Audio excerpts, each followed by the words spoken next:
We don't support any candidate or any political party, but we do support getting the community to pay attention. We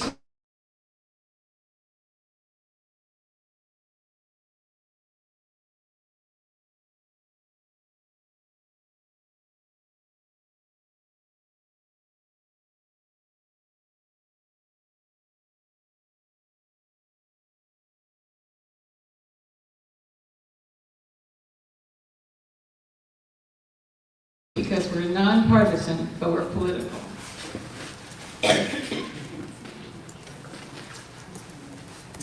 By the way, we always need volunteers. I just thought I'd mention that. We have some more forums coming up. Put these on your calendar next week. Menomonie School Board Candidate Forum on Thursday, March 26th at the high school auditorium. Later in April, April 28th, we'll be holding an informational forum. How do we respond? Immigration and due process. That will be at Emmanuel Lutheran Church in Eau Claire. You can also find these if you go to our website, lwv-gcv.org.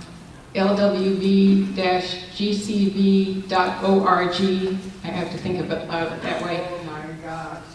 Well, that's our website, and it's not too hard to find, and you can see the calendar there for events. Today's forum will be live streamed on YouTube and on the LW.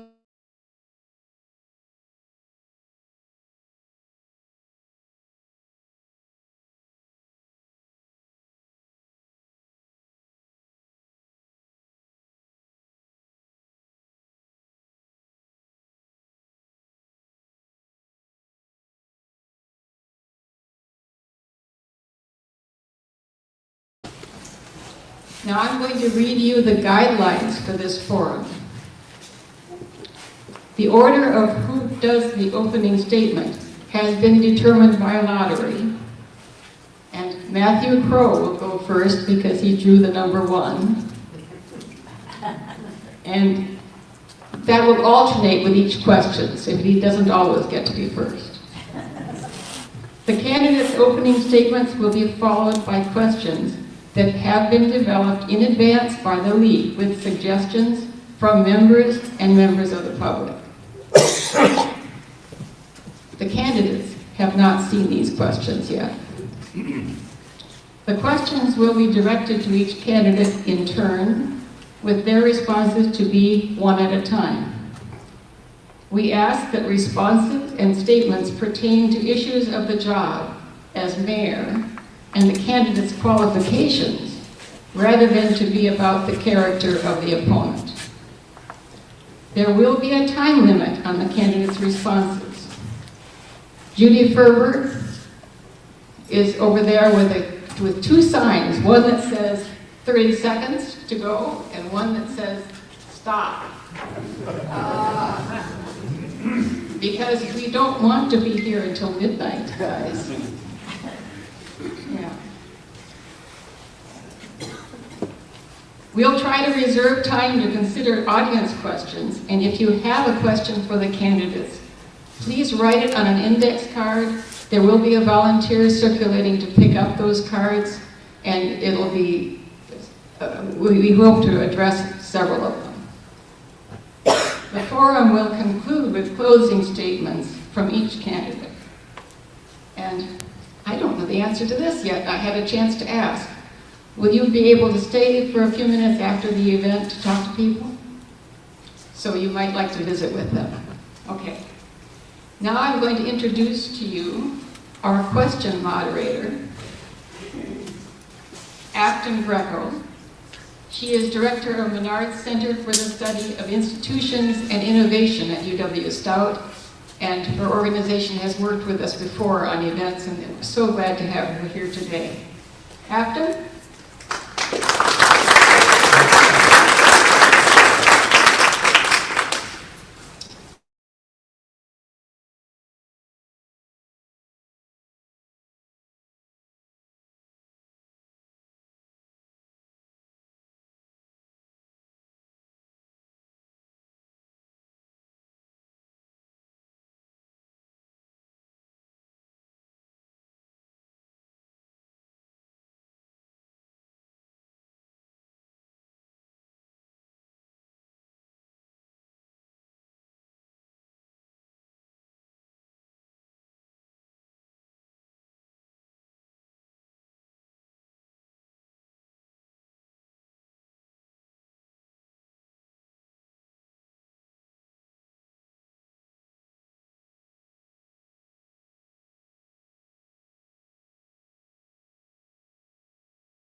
Downtown Menomonie Board, Tourism Committee, the local emergency planning committee, housing committee, and I really just jumped in. Also was on the recreation advisory committee as well, so really went all in for this community.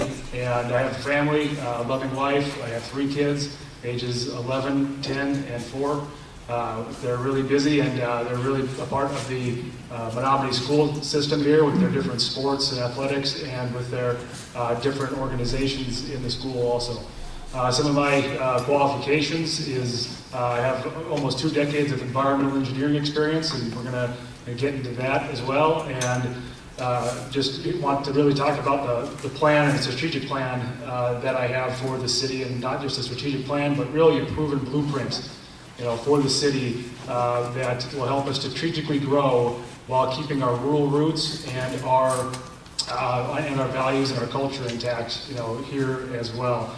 I was also a college football coach after I got done playing college football, and been a high school football coach, junior high.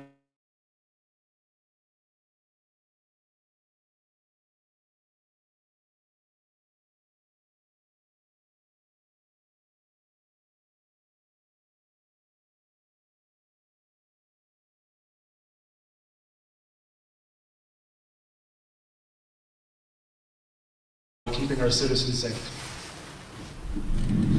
All right, I now invite Randy Knapp to make his 2-minute opening statement in response to the same question. Okay, again, thank you everybody for being here. Thanks to the League of Women Voters. Steve, you always do a great job on Iron County and so forth. That being said, I think through the years I've gotten knowledge and background on how to be a good mayor. First couple of years I got in there, I felt like I couldn't get anything done. It took me 3 to 4 years before I could finally get a grip on what was really happening in Menomonie and getting the city council to work with me.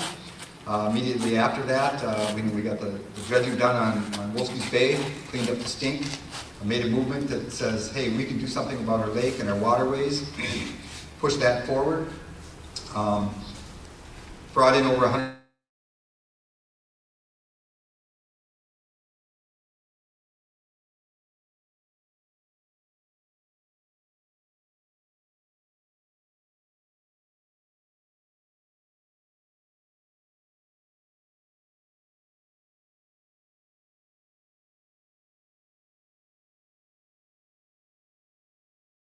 go to college, but instead I stayed back, took over Canax Advertising.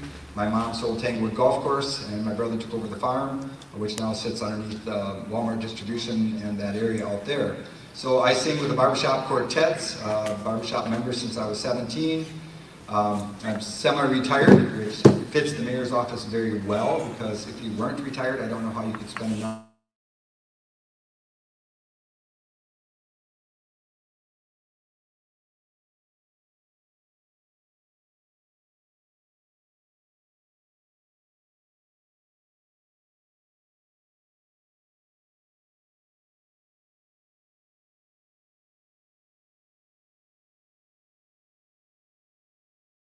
I offer a lot to the city of Menomonie in the mayor's position. So, thank you. All right, here's the second question, and this time Randy Knapp will answer first. What do you see as the most significant challenges that the city of Menomonie will face in the next 3 to 5 years? Well, budgeting is always tough. We try to maintain tax levels at an even rate and not to try to go above inflationary standards. We do have a couple of situations that are always constant on our schedule. Long-term planning on better roads. How do we keep our roads intact? Plowing, how much salt is going to cost next year? What is our prediction for how much fuel is going to cost? How much is labor going to cost? We have a couple of unions in town, the police and the fire unions.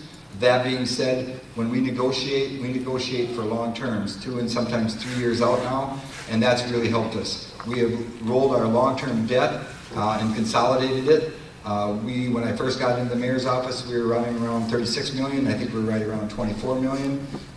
We need debt, though, in order to maintain a good, not only credit rating, but also helps with the city. For instance, the public works facility that we built 4 or 5 years ago for 6 million now would cost us 12 million.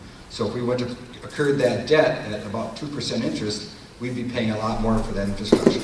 So I guess in essence, it's the budget, maintaining a budget within our realms. Eau Claire, Wisconsin just announced they were $2 million shy of meeting their budget, and we're at even budget. So I'm really proud of my staff and the employees of the city of Menomonie, and I'm super proud of our the community and everybody that comes together to get things done in our community. We have an amazing city. UW Stout does so many good things for Menomonie. If you go out and abroad and you travel the United States, I don't know if there's any finer community to live in than Menomonie. So I think Menomonie is where it's at, and home is really where the heart is, and this is where I was born and raised, and this is where my heart is Menomonie, Wisconsin, along with you.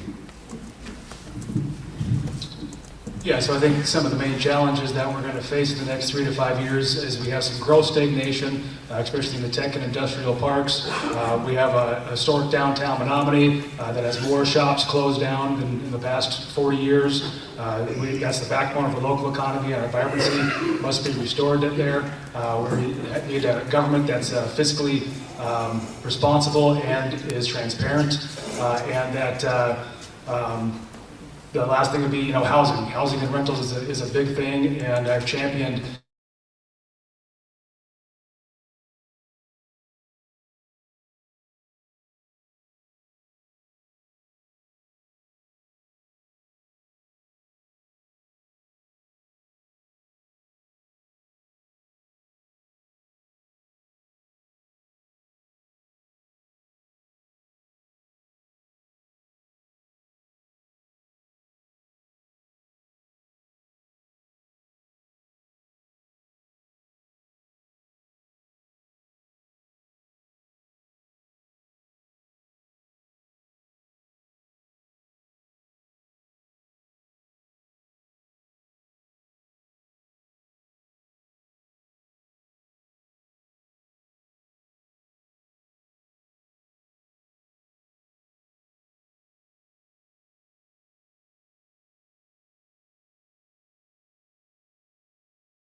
response to requests from private developers.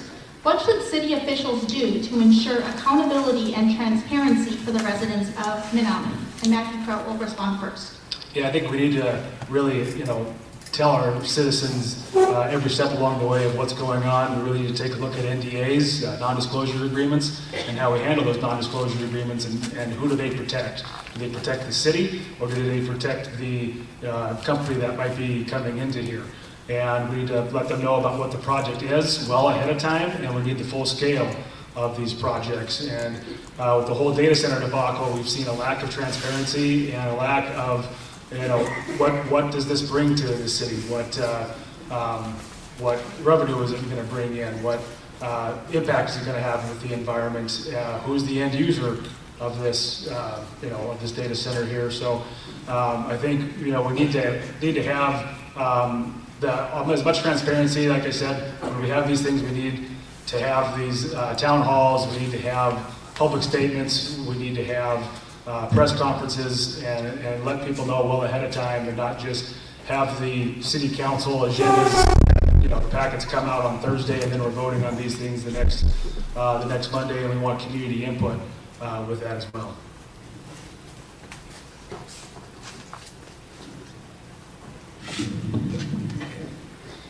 Well, there's a lot that goes into land use. There's a lot that goes into housing and affordable housing. In the last couple of years, I championed the Estover Terrace and Echo Cottages. Echo Cottages is an area where you can go in and establish how much money you make, and then they establish how much your rent is going to cost. A lot of what the problems are right now is when we put a request for proposals out there, it comes back to us if we want to do a 12-plex or a 8-plex or multiple housing, and the cost of that, the rent is so high. You know, you're looking at $1,400, $1,600, $1,800 a month, and that's not what I consider affordable housing. When it comes to housing projects, you know, number one is, will it have a well and septic, or will it be connected to city water and sewer? If it's connected to city water and sewer, well, then the city needs to run water and sewer to those areas. That's a cost. Who's going to pay for that cost? Is it in the TID district, the tax increment finance district? How are we going to make that happen?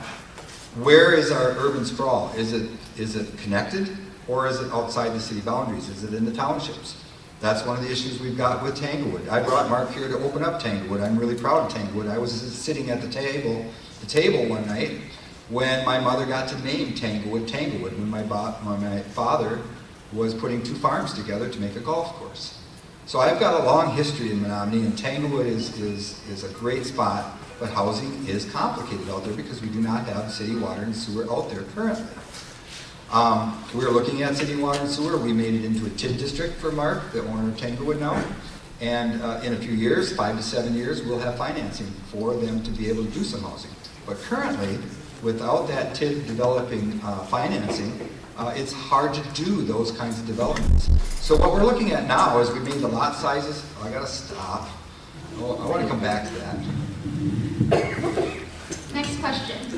As the proposed data center has been considered by the city, questions have been raised about the practice of city officials signing non-disclosure agreements, also known as NDAs. How should city officials respond to developers asking for NDAs? And Randy Knack will answer first. Okay, thank you.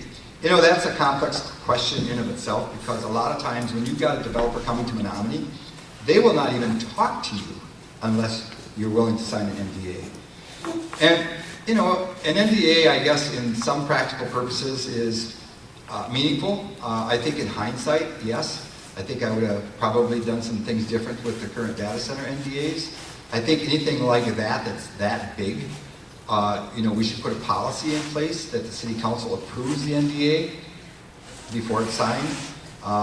And I think that would eliminate some of the problems that we may have.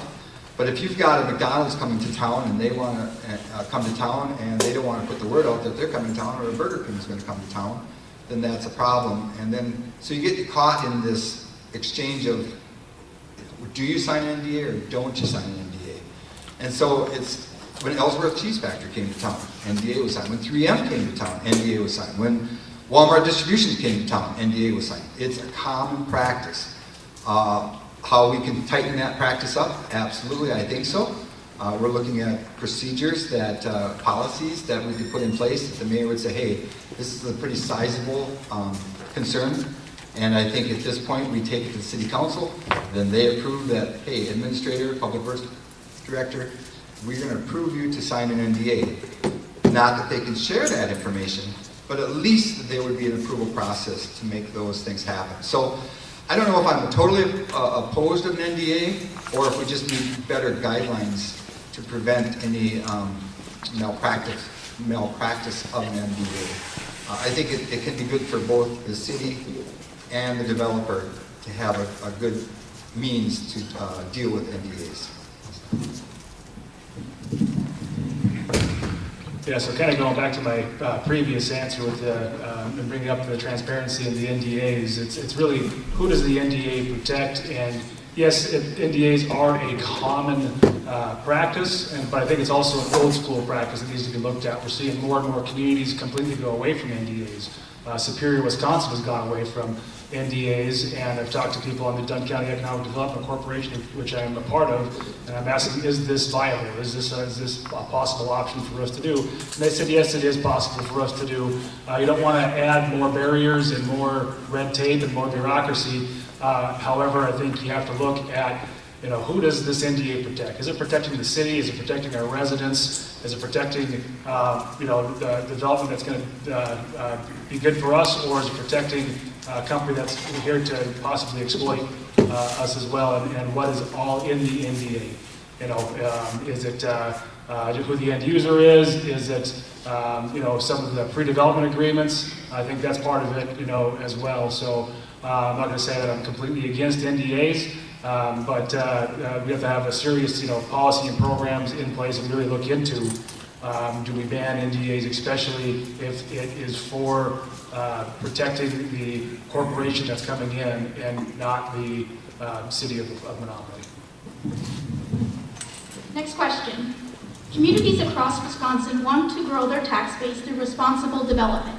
What steps would you as mayor take in supporting policies that encourage private investment and economic growth in Menomonie? And Matthew Crow will answer first. Yeah, I think I'm very well suited for this. I have almost 2 decades of environmental engineering experience, and that's really taking, two polar opposites on paper and making them come together and realizing that we all have the same goal. That it's not just all about being profitable and having a thriving economy or having a good environment, but you can have both. And that we all want, a thriving economy, but we all want clean air, we all want clean water, we all want good quality land, and we all want to protect our residents and our workers as well.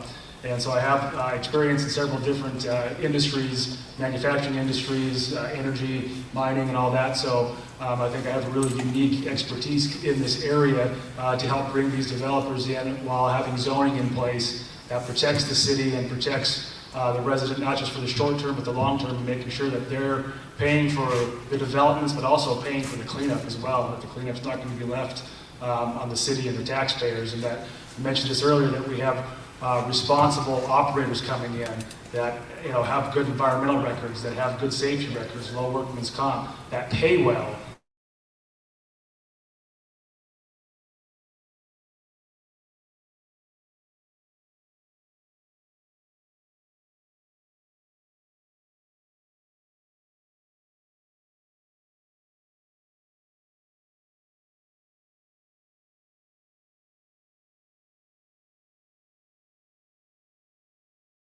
Increase our tax base so that we pay less taxes here. And like I said, with my almost 2 decades of experience in environmental compliance, reporting, permitting, and sustainability, I think I am well suited for this. Okay, I've had about 16 years of bringing businesses into Menomonie, and I think I've done very well with it. I don't sit at the desk, I'm out talking to people every day. When I'm talking to a customer, I'm saying, hey, have you ever thought about moving to Menomonie? Have you ever thought about having your business in Menomonie? Hence, Ellsworth Cheese Factory is here. We had over $100 million worth of buildup in our industrial and tech park in the last 10 years. That's over and above the first 6 years. First 3 years, I had to get my feet under me. And I think that we've done immense, great business. The nice thing about Menomonie is the diverse styles of businesses that are out there, not just one type of business. We've got the sand mine that takes the sand over to the glass factory. The glass factory makes the windows. The windows go to Anderson Windows. Then they get distributed out of a distribution center. And if you look at the jobs that Walmart Distribution's brought, 3M has brought, Bill's Distributing is Addition, Phillips Plastics right now is adding on. We just brought Amazon factory in. It's going to give 150 jobs, last day delivery services. Menomonie is doing really, really well. There are some times that, hey, maybe a certain business wouldn't work here. There was a business that wanted to do a carpet manufacturing plant here. They wanted to use, hundreds of thousands of gallons of water a day, and the BODs coming back to our sewer plant would have shut our entire sewer plant down. That won't work. There was a couple other businesses here that were unstable. They wanted to come in and they wanted to do this great big build up and so forth, and when we started looking into their past histories, not so excited about having them here in Menomonie. So there's more than just saying, hey, we can do this and we've got a plan together. No, our sites are gold shovel awarded, meaning they're ready to go with Excel Energy, with the power that they need.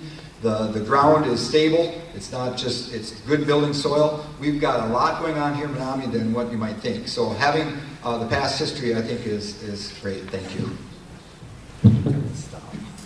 Next question. Do you feel that there are unhelpful barriers to development or redevelopment in Menomonie? If so, how would you work to address them? Randy answers first. Well, there always is some guidelines that may not be conducive to bringing a certain business here. We've been approached to having a incinerator put out in our industrial park. so that people would haul their garbage from all over the place to have it incinerated here in Menomonie. What that would do would be added truck traffic, added car traffic, added air pollution, added cost, and I'm not so sure that an incinerator really fits Menomonie or Dunn County. So that's one of those situations where that might not be so good. As far as barriers go, we did set up TID districts as many times as we can, and a TID district is a tax increment district, meaning that any taxes that get paid by those folks in that district come directly to the city until we can pay off the infrastructure, and then it gets shared by all the other entities, the county, the tech college, and the school district. So we have several TID districts in the area, and they work well. As far as barriers go, you know, it'd be great if we could say, hey, company, come to our city and we'll give you $10 million. Or come to our city and we have unlimited amount of sewer plant and unlimited amount of water that you can use. Or come to Menomonie and, yeah, we guess we don't care if you pollute our lake just a little bit, just don't do it a lot. So yeah, there are some barriers, but Menomonie is open for business. We do everything we can, and I think our past record will agree that Menomonie does very well inviting businesses here, good businesses, not ones that take advantage of our employees. They're good employers. They have clean businesses, and Menomonie is doing very well. So the barriers are few here in Menomonie, and there are people coming from all over the state inquiring on whether or not they should come to Menomonie. Our school district is second to none. Our colleges, everything is like stop. Thank you. Yes, I do believe that we have some barriers and some red tape and bureaucracy. As far as development goes, you know, Anderson Windows wants to expand. We lost out to a 3D printed manufacturing company that the Chamber of Commerce brought here, and they said that because of the lack of housing and the lack of rentals that we have and the fact that the housing stock that we do have is deteriorating, they chose not to come here and said that they couldn't convince their employees to move to Menomonie. And so I think that you know, if we do our housing developments, and we've had some housing and rental developments that were vetoed and only to be overridden by the city council and still came in, and that gave the message to developers loud and clear that that we're not developer friendly and to stay away from Menomonie. So I think our housing and our current rental stock, and our deteriorating rental stock, is a big barrier to bringing in and attracting new businesses. I think our downtown and having some empty storefronts is a barrier. I also think that it's hard to recruit kids to come to UW Stout in the current condition. And you know, I think we have some challenges, you know, in Menomonie, that our credit rating is at the bottom third of the state of Wisconsin. We are $26 million in debt, and I would be more comfortable if we had more to show for that and the services that, you know, come with that as well. But I think we need to have some better zoning that will invite developers to come in while keeping our citizens safe and let people know that we're open for business. I think that starts with the fresh face. And I think that the business developers and the housing developers, the Chippewa Valley home builders are been told, you know, not to come this direction, and I think new leadership will help let people know that we're open for business and new development come in. Next question. When a proposed piece of public infrastructure or a major private project will require investment by the city, how would you judge whether that project is worth implementing, and what values would you apply? And Matthew Crow will answer first.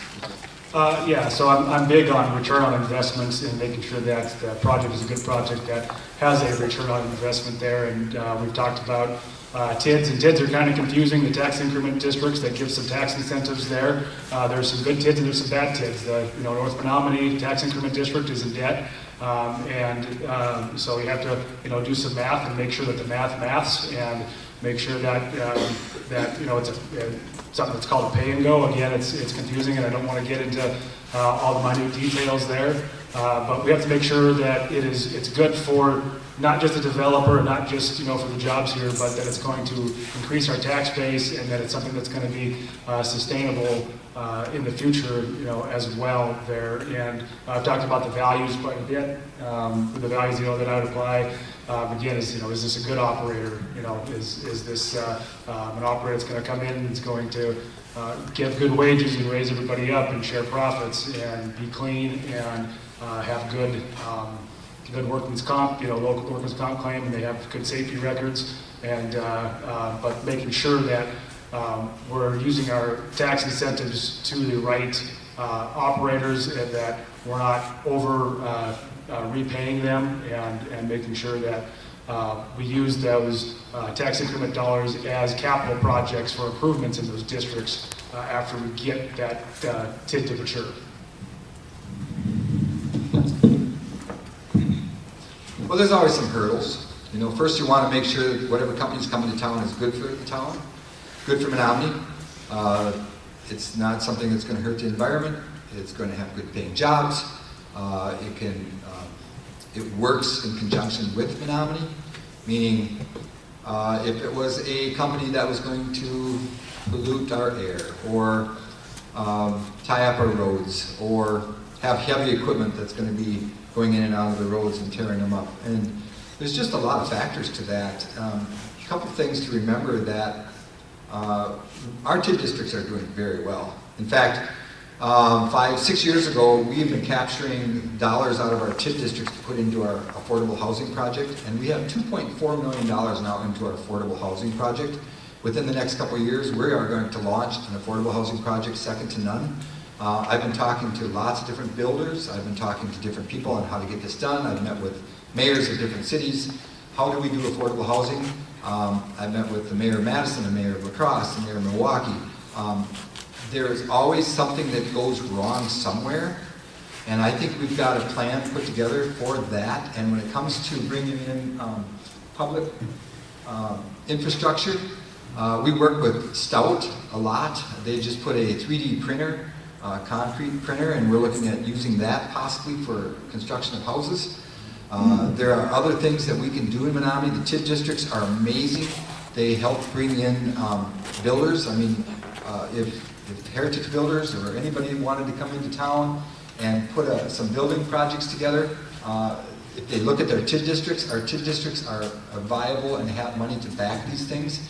Our biggest problem that we've got right now is infrastructure on water and sewer, and that's one of the holdups. But as far as private partners, absolutely, we're open for business. Bring it on, and we'll make it happen. Next question. Leadership in local government often requires collaboration among people with different viewpoints. How can a mayor build trust and maintain a constructive working environment within city government? And Randy Knapp will answer first. Okay, when I first got into the mayor's office, my kids came to see me, and they wouldn't let them back to see me because they didn't have an appointment. I found out about it at supper time that night. Wow. So that immediately changed the next day. And I have an open door policy. Anybody wants to come in and see me, please come in and call me, talk to me, email me, walk in the door if I'm there, absolutely. Meet me someplace. Sometimes there's an employee that's disgruntled. They don't want to talk to you at City Hall. Can I meet you at Burger King or at McDonald's, or can I talk to you off-site? Absolutely. When our negotiations were going on with the different unions, there was always this big pushback because we didn't work together. Well, we resolved that. And some of it was just a simple thing like, thank you. Thank you, Mr. Police Officer, or thank you, Mr. Fireman, or thank you, city workers, for doing the job that you do. And that's a huge part of it. It's being forward with people. People can come up and talk to me on the street. They can talk to me in my office. They can call me. I'm an open book. And one of the things I did the first year is I bought Christmas presents for all the employees. And the administrator said, we don't have a budget for that. I said, well, I'm just going to cover it myself. I took them out and I made the administrator and the public works director go with me to hand deliver these Christmas presents to all of our employees. That built so much goodwill in of itself. It was worth the money. The next year, we did the same thing, and we continue that today. But it has saved thousands and thousands of dollars in goodwill and bargaining with our unions. The other day, my wife, the guys went out to snowplow snow all night or all day. My wife made a great big batch of chili. Took it down, gave it to the guys. That is so goodwill, and they so appreciate it. And we appreciate all the work they do. Our city workers are amazing. From the guy that crawls down in and fixes a broken pipe in the middle of winter, to the guy that's out sweet sweeping. Our firemen, our policemen, there is no better, and so hats go off to all that. Goodwill is good in Menomonie. Yeah, so the question was on leadership and provide a lot of good leadership qualities here.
That the city council doesn't report to me, I report to the city council, and that I work for them, and that we work together, and that we have a good, respectful dialogue. Right now, there's division, in the city council,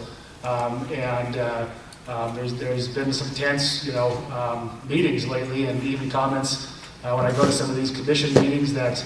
Wow, it was amazing that the city council meeting went smoothly this go around and everybody was civil.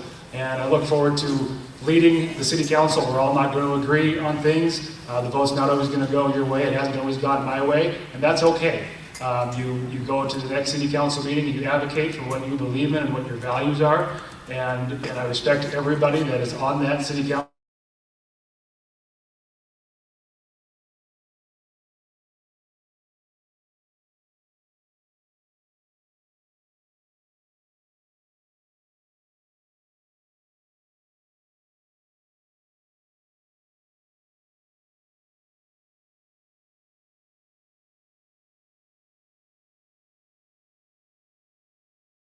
Restored. I look forward to making strategic investments into downtown Menomonie, like having green spaces, walking pavilions, getting foot traffic from the lake, making sure that we have businesses downtown and office space downtown. Not just the storefronts, but making sure that we have office buildings and people that are going to work every day in downtown Menomonie, and then they can go have lunch on their lunch breaks right there. They can meet their families there afterwards. They can go shopping and have regulars downtown as well, and make sure that we have a strategic plan for that, and make sure that we have something for young kids and families to do that brings them downtown, like an indoor playground, whether if that's Parks and Rec related, or if it's privately owned like Fort Treasures, or a children's museum that we can maybe get back here as well. We don't really have a rhyme or reason to why we do things in downtown. We have a bookstore that sells children's book right next to a CBD vape shop. So that's not a good combo to have right next to each other. So we'd like to, address the parking situations downtown. We do get some diagonal parking in there where we can, but we have a lot of empty storefronts there, and the ones that aren't are struggling down there as well. So I'd like to bring some investments that would bring people downtown, keep people downtown, have some regulars, and really just kind of work and collaborate with those downtown businesses. I'm part of the Downtown Menomonie board. We have great talent and great people downtown, and we need to make this a destination downtown, not just for the residents of Menomonie, but for the surrounding area, Minneapolis, Eau Claire, Rice Lake, that people come to Menomonie, spend in Menomonie, even stay here in Menomonie. Okay, well, downtown Menomonie is a challenge. We recently had a fire downtown Menomonie. The building next door to it, of course, is a single wall, and it's a situation. All of downtown, when I first got to be mayor, I pushed hard to bring more businesses into downtown. I found out in a hurry that a lot of the buildings in downtown are not owned by people that live in Menomonie. That's a real challenge. A lot of people just want their rent money and they don't care what their buildings look like. Now we've got funding available for facade loans and other loans. Jeff Rowley did a upgrade on the little George's, what used to be George's gas station from years ago on the corner by the post office there. That turned out to be a beautiful building, so thank you, Jeff Rowley. But the city did give him $10,000 grant money to help him with that project. And there is other grant monies. However, people that own the buildings have to take an interest in recreating their buildings, or you can't do anything. The other thing is we need walk-in traffic style buildings. We need a bakery, we need a cafe, we need things that people foot traffic into, even a chiropractic shop downtown, those kinds of things. Because if you have a business downtown that doesn't generate foot traffic, you're not doing anything real seriously good for downtown. Yes, it's great to have a building full, but you need foot traffic generating businesses downtown. The candy store does an amazing job downtown. Thank you, I appreciate them. The bars do a great job downtown. Some of them have great food. Ted's Pizza, my goodness, I've been going to Ted's Pizza since I was a kid. A great business downtown.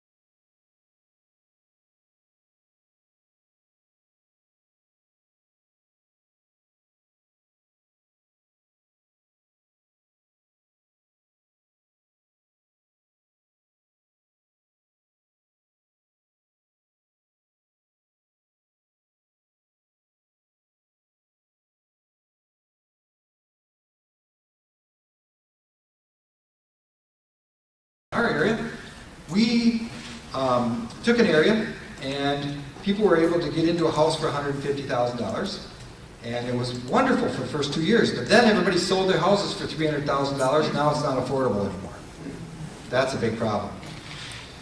Talked to the mayor of Madison. Here's what we did for affordable housing. We built all these tiny homes, and they serve a purpose, but I don't know if a tiny home is necessarily what we absolutely have to have here in Menomonie. I think we need a mixed-use buildings. I think we need some tiny homes. I think we need some real affordable houses for workforce housing. Workforce housing is a house that people can, they're not having 5, 6, I'm the youngest of 7 kids. Families are not having those big families anymore. They're having 1 or 2 children, and they're waiting later in years. I do like a couple ideas that were brought to the mayor's office, and one is, having a secondary house in the backyard. I think that has merit as long as the backyard is big enough. I think that's something we are looking at. We made the lot sizes smaller that you can build on in the city of Menomonie, so now you can build more houses on smaller lots. I do have a really good plan, and I don't know if I'm ready to announce it tonight or not, but we're going to use that $2.5 million by next year. We're going to have $3 million probably in this fund. And I would like to say, let's get people into an affordable house, let's guarantee the loans, and let's get them into a house under $100,000 so they can make reasonable amount of payments.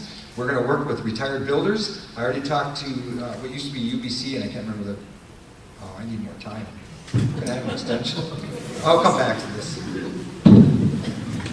Yeah, so as American Dad mentioned, we have $2.4 million in this account, and 75% of it has to be used towards affordable housing, and the other 25% can be used towards affordable housing or any housing in general. And I believe we need to have a revolving loan fund to help developers and get them more higher profit margins to build these affordable houses. The developers don't want to come in and build single-family homes. We sent out a bid for a development over at Nicholas Drive, and only one came back and said they want to do multi-family homes and rental units. They don't want to do single-family houses because the profit margins aren't there. So if they're not going to build it, the profit margins aren't there for a $210,000 house, which is considered affordable in Dunn County, then we need to help out those developers, and with this revolving loan fund, with that $2.4 million, And then we also need more housing in general. We need workforce housing, we need executive housing, we need starter homes, because the more homes that you have in your market, because markets are based on your area, the more the housing prices are going to come down. So we need not just affordable housing and low-income housing.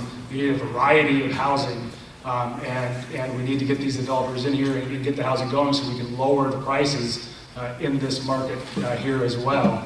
And yeah, I think that's the route to go there with the affordable housing on that end, and I look forward to bringing those housing developers here to Menomonie. All right. How do you view the relationship between the mayor's office and professional city staff to ensure that city government functions effectively and respectfully? Matthew Crow will answer first. Yeah, so the city will have the administrator, the public works director that report to the mayor, and then a lot of the other people report to the public works director, and they report to the administrator. But again, like I said, I've managed people in the past. This is a leadership role, and it's really about building culture. And culture is built on behaviors and being professional and being respectful, and not just getting information from people, but you're seeking information. You're seeking information from everybody that works there about what is the best way to do something. What am I missing? You don't want just the yes people there. And so I think we can build a good culture in City Hall. We have great talent. We have great people there with Eric Atkinson, and we have David Schofield, and I have a great working relationship, with Kate Martin and really everybody down there at City Hall. And I look forward to, being a leader in there. And again, not one that micromanages, but one that helps collaborate and helps develop.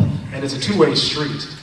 It's not just me having expectations for them, but they have expectations for me as well. And if they're not successful, it's because of the mayor. It's because of their direct supervisor as well. So they need something from me. They need support. They need resources. They need help. I'm there for them, and also with the city council. Again, they don't report to me. I would report to them, and we would have a good working relationship with the city council. Even if we don't agree, we're not going to agree on everything with everybody at the city administration, but I get along with these people well, and I look forward to collaborating with these people, and I think we're going to have a great working environment that will allow us to get a lot of stuff done.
Really aligned me very well with the mayor's office. And I used to go meet with Mayor Stokey once a week. We'd go meet at Denny's, and I'd talk to him, and he'd say, "Well, Mayor, I don't know about that. I think maybe you should take a different approach."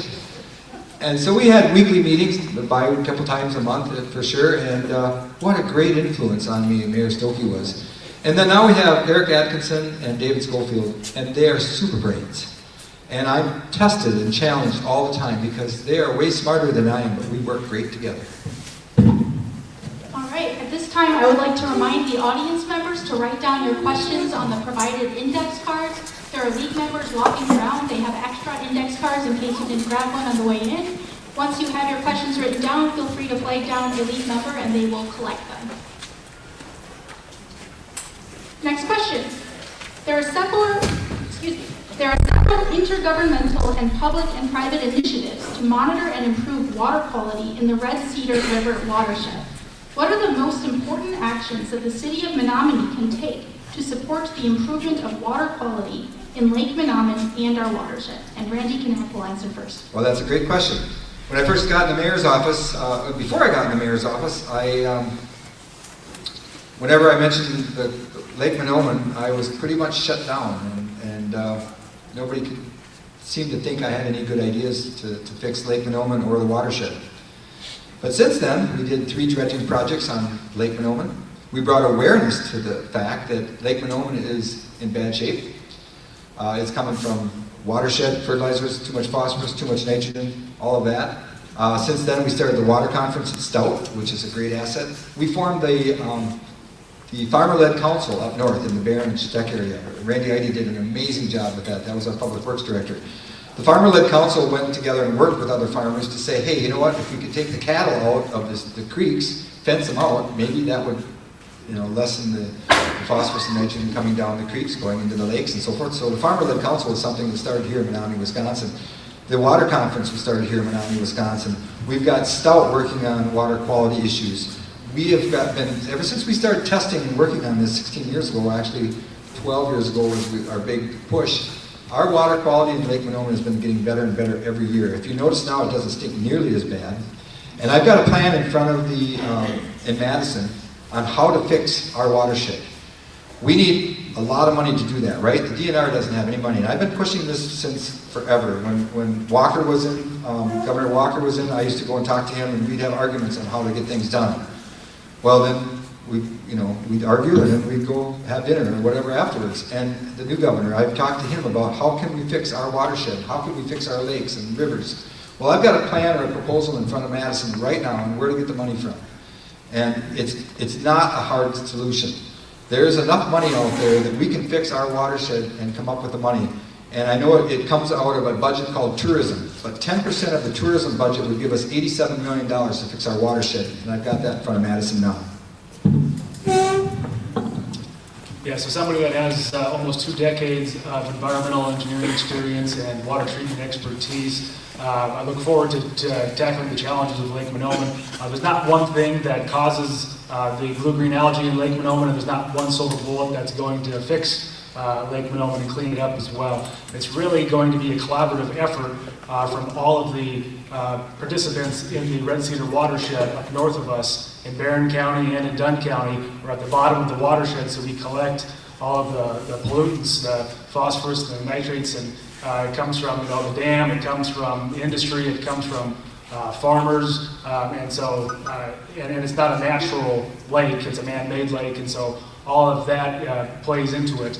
This blue-green algae is also very resistant to chemical treatment, and we also have zebra mussels now that are present in Lake Menomonie, which will actually kill basically the entire habitat in Lake Menomonie except for the blue-green algae, so that's another challenge that we're going to have there as well.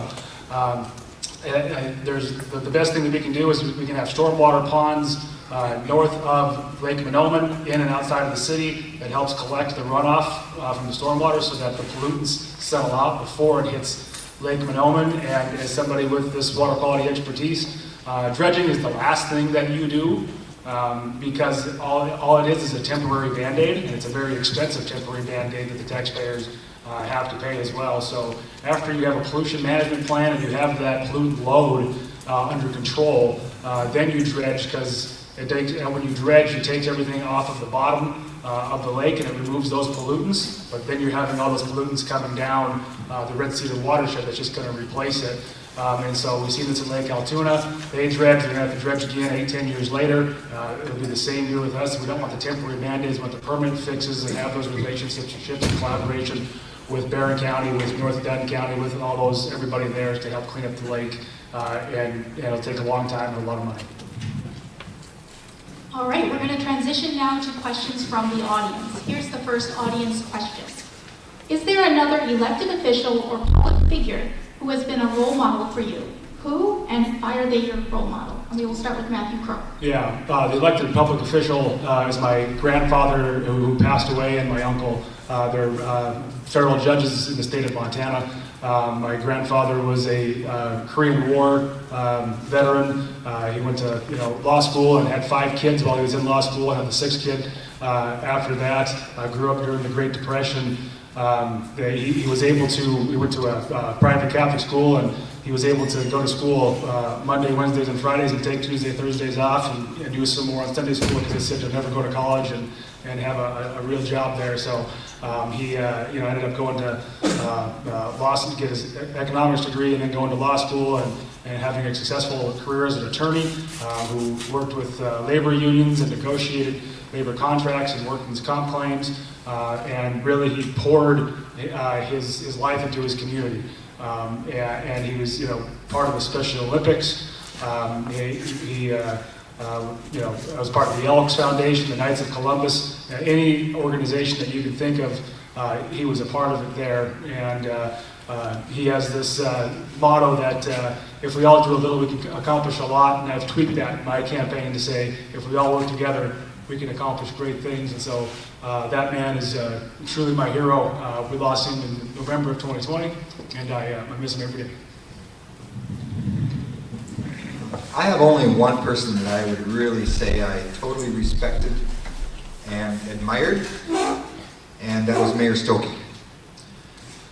Mayor Stokey was very forthright with me. He was very honest. He would say, this is right, this is wrong, this is how you deal with it. He was he's still very intelligent. I just met with him the day before yesterday, again.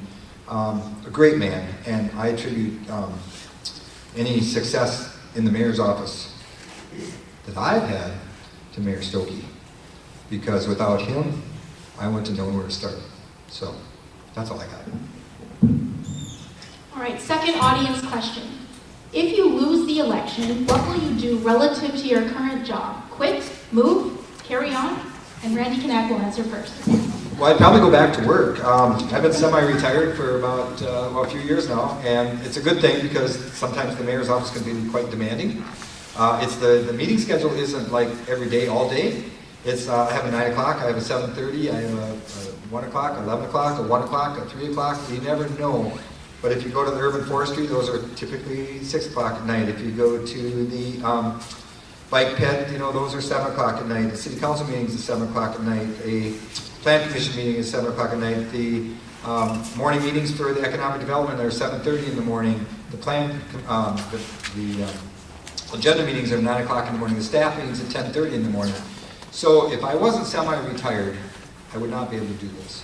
So I guess if I didn't have the mayor's office, my wife would probably say I probably have to go back to work, which is not a great idea. But I enjoy the mayor's office. I work with great people. I want to do good things for Menomonie. And the only reason I'm in the mayor's office is not for Randy Knack, it's for Menomonie. I guess I care. Yeah, so if I were to lose, this wouldn't be the last that you see of me. I would very much plug into other places where I would plug into the Chamber of Commerce and be in their advocacy group, and go down to Madison and advocate for Menomonie, and be a part of the local nonprofits. Be a part of the Dunn County Humane Society, be part of Stepping Stones, plug in wherever I can. And these nonprofits give a huge service to the area and to the city, that if we were to lose these services, due to a lack of funding, whether if it's from the city or if it's from state or if it's from federal or if it's just from them not being able to fundraise, the city would have to take that on. If we lost the Dunn County Humane Society, we'd have to have police officers and have animal control, and we have to pay for them. If we lost the cemetery, we'd have to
our businesses to take up front, and even just handicap parking on the sidewalks is very expensive there as well. So again, we need to expand our tax base, get more revenue in, and we need to use our tax increment district dollars in that downtown TID and in those TID areas throughout the city to make capital improvements. That's the whole point of a TID. Is to reuse those. It's like a revolving loan, and to keep using those that money in that TID there. So one of the things I'm most proud of being on the Parks and Recs Advisory Board was the Phelan Park playground equipment upgrade. That it was ADA handicapped accessible, and making that investment into the community you're really inviting everybody into the community. You're not discriminating against anybody. And I hear a lot of people saying they won't go downtown. They want to go downtown, or they want to be involved in the city, but they can't because we don't have the parking and we don't have the buildings aren't up to code for ADA handicap accessibility. So we need to make some strategic investments in there. We need to use some of the TID dollars. We need to get some grant funding to help out these business owners because they don't have that kind of capital up front to do that. And so, but it's a very important that we have an Asian community, and being handicapped or having a disability is the largest minority that any of us can be a part of at any time in the future. Okay, well, a few years ago we did put all brand new sidewalks in downtown. Anytime that we add a road, sidewalks automatically get the wheelchair accessible ramps. We recently added a wheelchair accessible electric bike to our trail system. Right now, it's still on its way, I think. Ashley, is it here yet? Not yet? Okay, it's coming. That'll be fun for people to be able to go, handicapped folks in a wheelchair, be able to put it in the back of a bike, go down our trails. Our trails are amazing. Let me just talk a little bit about ARPA funds. We got $1.3 million in ARPA funds. Instead of spending them on adding things to our city that would take reinvestment in, we did put Matt mentioned the playground equipment at Phelan Park. That was one of the initiatives from the ARPA dollars. Anytime that we can use money from grants or ARPA dollars or things of that nature that are a one-time expense, so we're not adding a new police officer, we're not adding something that's going to cost us $100,000 next year and next year and next year.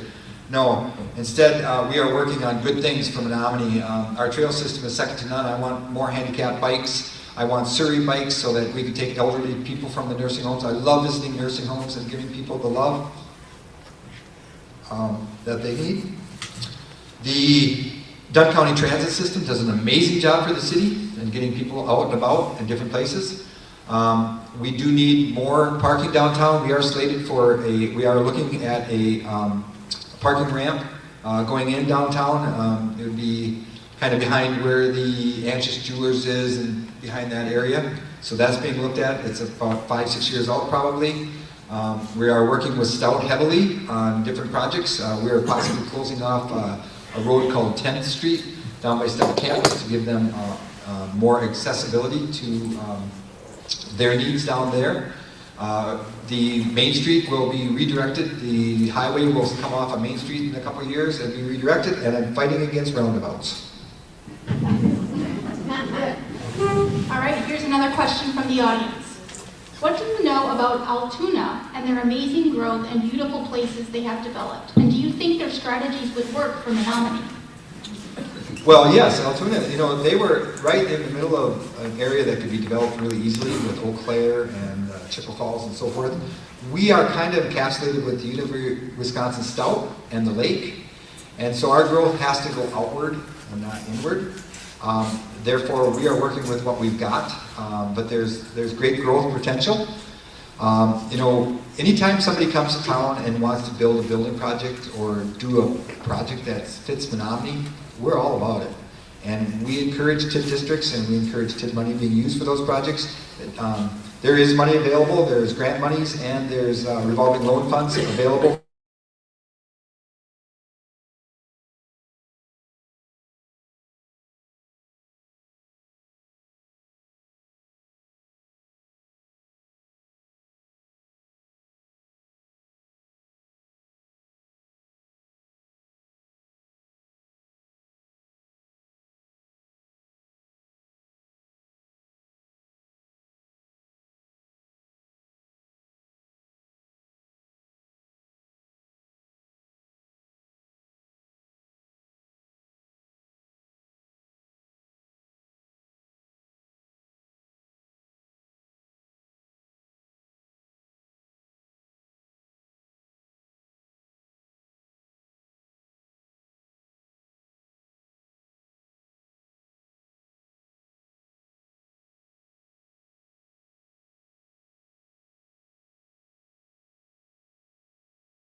resources planning, and again, that kind of goes into that strategic plan again that I've been talking about, having a budget that fits that strategic plan there as well. And so I think that there is a way to do this, and I think we have the land to do that, and we need the housing, and we need the rentals, and to upgrade the rentals, but not just new rentals, but the rental stock that we have also. And I know Altoona and Eau Claire County have done a great job restoring their rentals, and I championed the Grow Shield ordinance here that was with rent abatement, proactive rental inspections, that really focused on not just city code and rental codes, but also habitability violations. So if you pay $800 in rent and you have exposed electrical wiring, the landlord has 30 days to fix it. If they don't fix it in that time, it's $400 off rent until, 50% off rent until that's fixed, 70% off if you only have one toilet working. So we passed this ordinance, and I championed that to help revive our housing stock, and this was a proven blueprint that Eau Claire County has done, and I look forward to getting other incentive plans in place to help landlords to get our housing stock back to where it needs to be. All right, another audience question. What do you think of the efficacy of the I-4 zoning? What do you think it should include? And Matthew Pro will answer first. Yeah, so the I-4 zoning, for those that don't know what the I-4 zoning is, it's industrial zoning specifically for data centers. And before the I-4 zoning, the definition of data center was passed before I was on the council as a warehouse, so it could fit the industrial 1 zoning, which isn't sufficient to protect our citizens. And so first off, I want to let people know that I'm not for the data center. I don't support the data center project. I have a lot of concerns, and part of the concerns need to be rolled into this I-4 zoning, and that that has to do with water usage, maximum, peak water usage, gallons per minute water usage, air pollution. Make sure that there's a reclamation plan and reclamation bond in place. So one of the concerns that I have is that the data centers technology is moving so quickly that we're going to be left with obsolete infrastructure, and that they're going to close up shop in 10, 15 years, and then we're going to be left to pay the bill. So making sure that they have that reclamation bond in place so that they do all the cleanup on there. To make sure that there's solar panels and wind energy and making sure that they have their own substations so that they are paying for all of the energy going into it, and that they're paying for all of the infrastructure going into that, and that it's not coming on the taxpayer's dime, and that they're not going to increase the rates for electricity here. So we need to have setbacks, we need to have building heights, noise pollution, light pollution, all that stuff, decibel levels, and making sure that that ongoing humming doesn't affect quality of life out there. There also needs to be industrial zoning on construction and how long the construction is going to be, and how much dirt they're going to have, and it's really going to affect the quality of life for people out, in Red Cedar out there. It's one of the reasons why I'm against the development of the data center. The data center is definitely the elephant in the room, I believe. It's the elephant in Menomonie. There's a lot to be said about the data center. The I-3 zoning was what was recommended that it be put into, that the data center would fit the I-3 zoning. After the city council voted in favor of the data center, it was obvious and apparent that the Menomonie didn't want a data center. For about 4 months, I didn't sleep at night. I fought against the data center.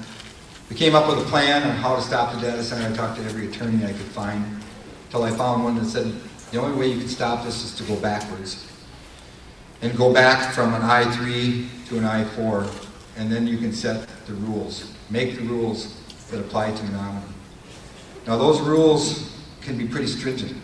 And even with the stringent rules, an I-4, that doesn't mean that the city council has to pass that land as zoned I-4. It could stop this data center totally, 100%.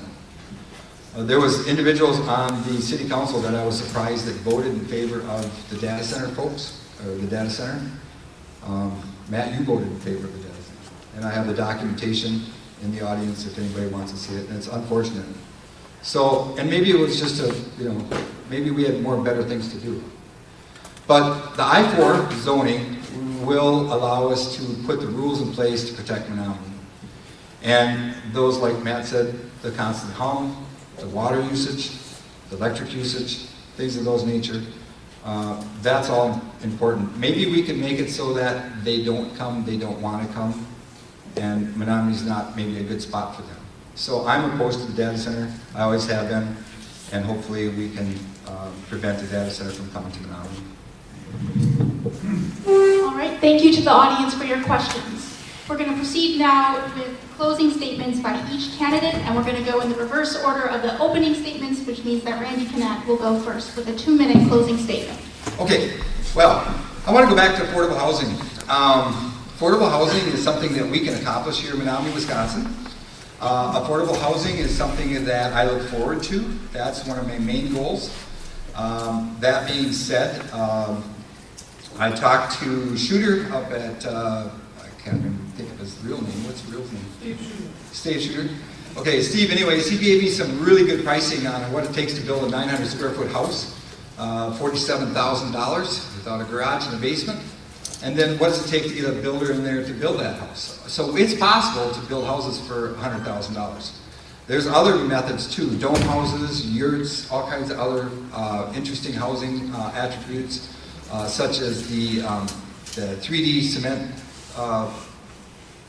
buildings that Stoutmount has, that could apply. Affordable housing is attainable in Menomonie, Wisconsin. That's one of my goals. The other thing that I've got that I'm working on right now is indoor pickleball, convention center, a sports facility with a bar and restaurant, and that's going to be huge. So phase 1 would be a pickleball bar restaurant, phase 2 sports center, phase 3 would be a motel, hotel type thing, and we've got site selecting going on currently. I met again the day before yesterday with the individual out of Woodbury. He's coming to Menomonie on Saturday to take another tour and look around, and I'm excited. Menomonie's moving in the right direction. We've got a lot of great things to go. When it comes upon dredging our lake, dredging does work. A limnologist told me one time that anytime that more than half of your lake is less than 10 feet deep, you're going to have an algae problem. Well, if you go up to Chetek, if you fly over the Red Cedar River, it's clear until you get to the Chetek flowage, or the Chetek River, and at that point it turns green. It stays green all the way down to Sand Creek, and it manifests, comes into Lake Tanner, and it gets worse from there. So there is a plan in place. So all cities need to strategically grow. If you're not strategically growing, you're not bringing in more revenue. If you're not bringing in more revenue, you can't balance your budget. As life gets more expensive for all of us, it also gets more expensive for government as well. So each of those line items is more expensive even if you're not adding more line items into this. And I am the pro-growth candidate here. I'm the pro-positive change candidate here. And when you don't have a strategic plan in place, and you don't have a budget that fits that, and you're not being proactive with the developments that you want here, you end up in a reactive city, and you get what falls in your lap, like the data center. I did not vote for the data center. There has been no vote on the data center. I voted to annex the land from the county into the city to expand our tax base, to lower your taxes. I voted for environmental protections as well. I did not bring the project to the city of Menomonie. I did not have my staff sign NDAs for the city of Menomonie. I did not tour a data center in Iowa and get the red carpet treatment. I did not accept $200,000 up front from the developer for a pre-development agreement to bring the data center here to Menomonie. I think this really had a black eye on the community and this whole debacle about how this whole thing was handled with a lack of transparency. And there's been several examples of how this administration has had a lack of transparency since that time that I don't have time to go into.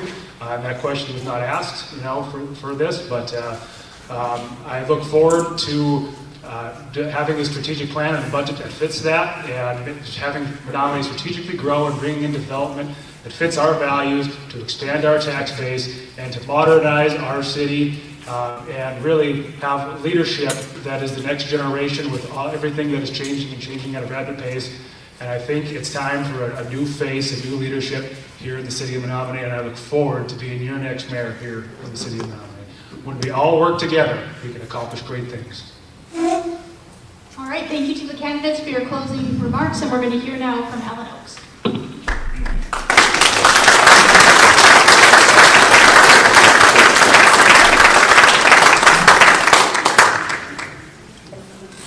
I would like you all to give a round of applause for two brave people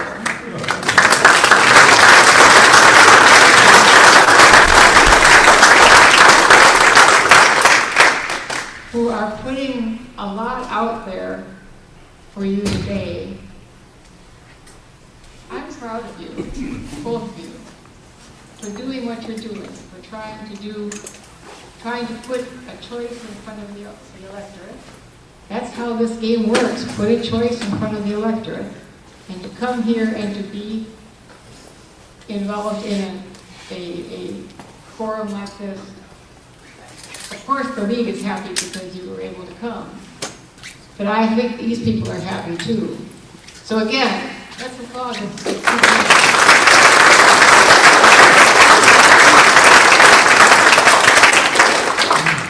And I would like the two candidates to applaud the audience.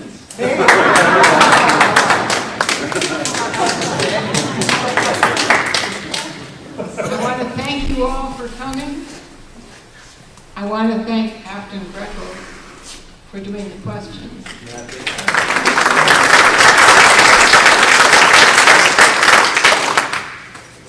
And as she said, she is director of the Menard Center for the Study of Institutions and Innovation at UW South. I want to thank, I have a list here, let me hold it where I can see it.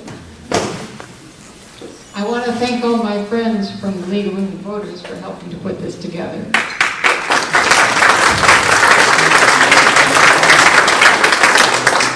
With a special thanks to my co-president.